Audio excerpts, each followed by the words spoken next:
How we doing, team? It's our week 4 training session. The weeks are flying by now. We're about to start our season, and so we are going to have a tournament this week. Should be lots of fun. So this will be the structure for the session. Uh, this is all my advice. You can make use of the time as you see fit, but I would suggest the first 15 minutes we'll divide immediately into our teams onto the fields that they'll be playing on. And as you see, my team starts off on the side, but I will still have them do their actual game warm up. So this is a nice way of reassuring the team that they know what to do when they arrive, and there's a routine, and that helps them get into the right mindset for the fact that there's a game coming up. This is what I would suggest, so this is what my team will be doing, is starting off with one-touch passing, really close together, like 2 or 3 yards apart, and maybe 1 or 2 minutes, not very long, 3 minutes at the most, depending on the activity level and how engaged everyone is. Another 2 or 3 minutes of two-touch passing, so you just back them up, and you can make it look really neat and clean if you want by having everyone in a line, up to you and your personality and what you like to have on the field. Then you back up for that two-touch passing, and now we're looking at a crisp, strong pass. Get it there with some pace. Encourage a good first touch, setting up the return pass. And then I always like to have a scrimmage right before the game starts. And so this would be the last 10 minutes or so before the game is about to start. And the reason that I like this is that it gets the teams up to game speed.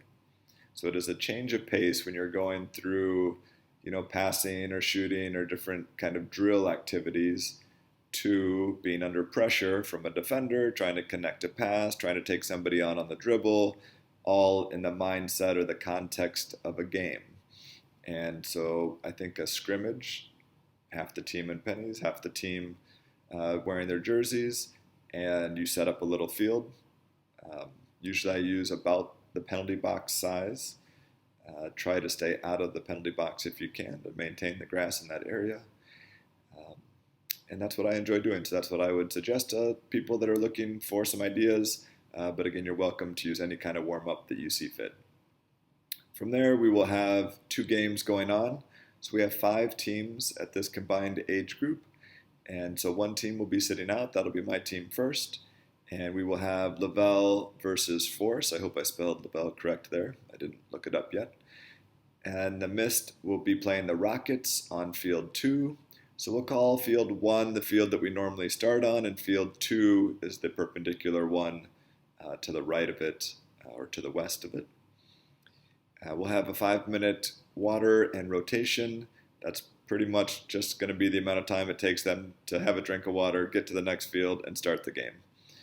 And we'll try to stay on schedule as best we can to try to get all these games in and make sure that everybody, myself, or I should say Rampage, Lavelle, and Force are only going to get 2 games. So let's really try to get them all started on time. A couple of the other teams then will get 3 games, which is great. But hopefully, again, the teams that are setting out can make use of that time with a chalk talk. So I'll bring a whiteboard that we can use to diagram and talk about things, or you can just use cones on the ground. If your team is not into that, or if you're not into that, you can just have them up doing some more passing, staying active, doing any kind of ball skill in a small space off of the field. And again, we'll just keep rotating through. So we'll have Force play Mist and Rockets play Rampage. And then the Mist will play the Rockets and Rampage will play Lavelle. And we'll pick up all the cones and we'll get together and we'll talk one last time for 5 minutes. This is what the field is going to look like simply. So it'll be a reduced size. The fields that are out there are lined for U11, U12. So I did confirm the measurements with the Mesa website, and I'll make sure that I paste that off, but it'll be roughly the size of the penalty box, give or take. And moving the goal up from one end line to the top of the box. The yellow cones that you see there are the build-out line. I don't want to throw down so many cones that they then get in the way of the play, so I'll probably just put one in the middle and one on each side. It's again just introducing the concept, and it's not for this scrimmage activity so important that there's an exact line for them to work with. It's just the concept and making sure they're starting a little bit further back and giving the team that's coming out on that goal kick or when the goalie has the ball some extra space. Here are some ideas that you can talk about with your team: goal kicks, corner kicks, throw-ins, kickoff, the build-out line in general, and how to operate defensively, and also talking to them a little bit about how that gives you a little bit of time when you have a goal kick, but to expect that they're going to be coming at you real quick either way. Same thing with the goalie. As soon as the goalie puts the ball down, technically the ball's in play. Most teams are pretty respectful and they don't come crashing in like mad dogs, but they would be allowed to per the rules. You could talk to your team about the formation that you would like to play in and what that's going to look like and where they're going to be. Hustle back, push up. This is what I spend most of my time saying from the sideline as a coach for the younger ages. It was pretty funny last year. I was coaching my U11 boys, and I had an opportunity to cover for one of my friends who was coaching the U16 Regent team, and I told him how much I enjoyed it after the game, and he said, "Yeah, it's great. You don't have to beg them to run." And that is one of the big things that you'll find if you haven't coached this age group before, is the players really respond to your encouragement when you say their name and they know you're looking at them. But at times they're going to lose a little bit of focus. They don't have that inner desire all the time to push themselves to some more stressful levels that they will naturally as they get a little bit older. Final slide. This is just a short one here. So try to let the game flow during the scrimmage. It's brutal for players when coaches stop the play constantly.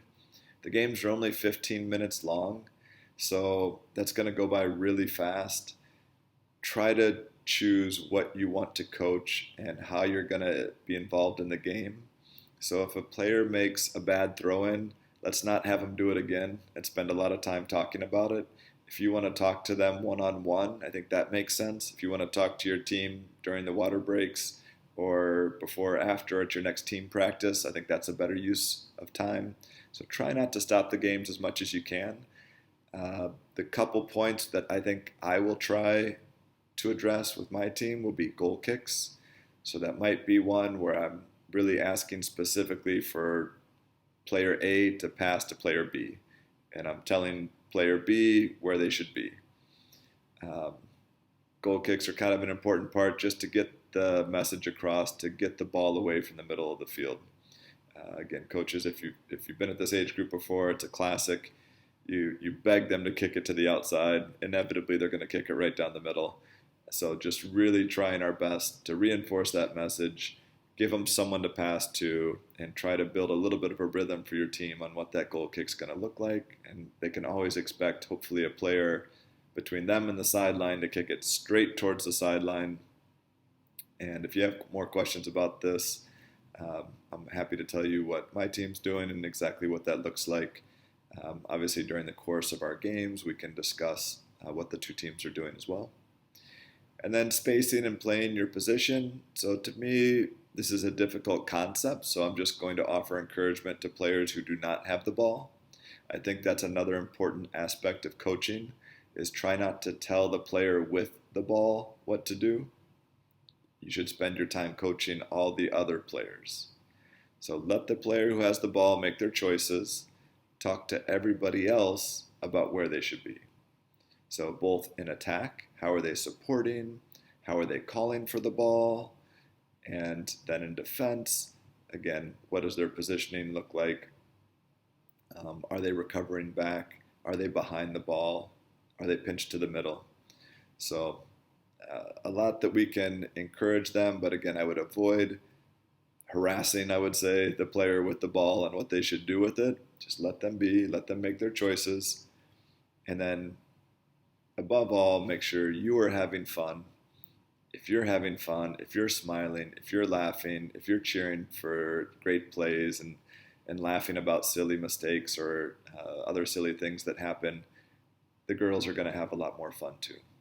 So really try to channel your inner child and let the joy of the game come through in your facial expressions, in your body language, in your tone of voice, letting the girls know that you're having fun, you're having a blast out there.